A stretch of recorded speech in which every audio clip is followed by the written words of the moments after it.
भारत के लिए एक सूरज की तरह बनकर निकला ऐसा महान व्यक्ति जिसने भारत की उन्नति की नींव रखी।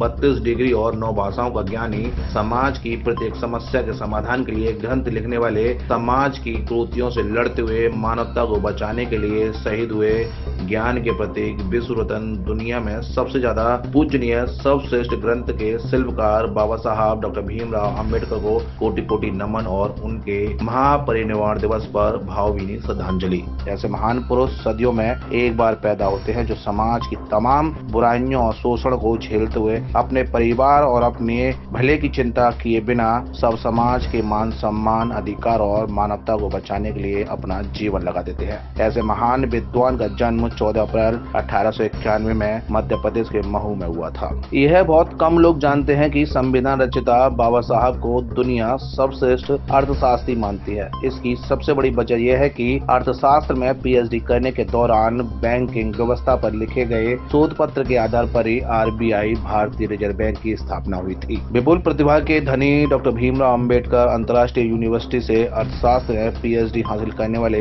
भारत के पहले व्यक्ति और अर्थशास्त्री थे। इस महान विद्वान व्यक्ति ने 1915 में अमेरिका की प्रतिष्ठित कोलंबिया यूनिवर्सिटी से इकोनॉमिक्स में एमए की डिग्री प्राप्त कर इसी विश्वविद्यालय से 1917 में अर्थशास्त्र की पीएचडी हासिल की थी। 1 अप्रैल 1935 को आरबीआई की स्थापना की गई थी। यह बहुत कम लोग जानते हैं कि भारतीय रिजर्व बैंक की स्थापना दुनिया का सबसे बड़ा लिखित संविधान देने वाले ज्ञान के प्रतीक बाबा साहब डॉक्टर भीमराव अंबेडकर की किताब द प्रॉब्लम ऑफ रूपी, इट्स ओरिजिन एंड सॉल्यूशन के आधार पर ही आरबीआई की स्थापना हुई थी। भारतीय रुपये और आर्थिक इतिहास पर लंदन स्कूल ऑफ इकोनॉमिक्स से पहली बार पीएचडी करने वाले डॉक्टर भीमराव अंबेडकर ने अपनी किताब में भारतीय रुपये के अवमूल्य और समस्याओं का विस्तार से समाधान किया। बतौर अर्थशास्त्री बेहतर उपाय सुझाए। हम आपको बता दें कि 1926 में ब्रिटिश सरकार ने रॉयल कमीशन, जिसे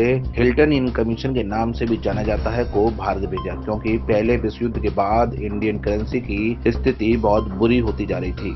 doctor Bhimrao Ambedkar Hilton commission के सामने पेश हुए तो चौंकाने वाली बात यह थी कि कमीशन के सभी सदस्यों के हाथों में डॉक्टर भीमराव अंबेडकर द्वारा लिखित किताब प्रॉब्लम ऑफ रूपी थी। डॉक्टर अंबेडकर ने अपनी किताब के आधार पर आरबीआई जैसे बैंक की संकल्पना आयोग के सामने पेश की। बाद में हिल्टन कमीशन ने बाबा साहब की किताब के आधार पर ही आरबीआई की स्थापना का प्रस्ताव दिया और 1 अप्रैल 1935 को भारतीय रिजर्व बैंक की स्थापना हुई। इसीलिए कहा जाता है कि भारत जैसे मजबूत देश की सारी इकोनॉमिक्स को चलाने वाली भारतीय रिजर्व बैंक निर्माण का श्रेय संविधान रचयिता बाबा साहब डॉक्टर भीमराव अंबेडकर को जाता है। ऐसे महान विश्व रत्न, ज्ञान के प्रतीक, मनीषी, चिंतक, समाज सुधारक, बोधिसत्व, दूरदर्शी, शिक्षाविद, पत्रकार, लेखक, जातिवाद और अंधविश्वास के विनाशक, संविधान शिल्पी, अर्थशास्त्री, शोषित, पीड़ित, वंचित समाज के मसीहा बाबा साहब के 67वें महापरिनिर्वाण दिवस पर कोटि कोटि नमन और श्रद्धांजलि। 7 इंडिया न्यूज के लिए ब्यूरो रिपोर्ट।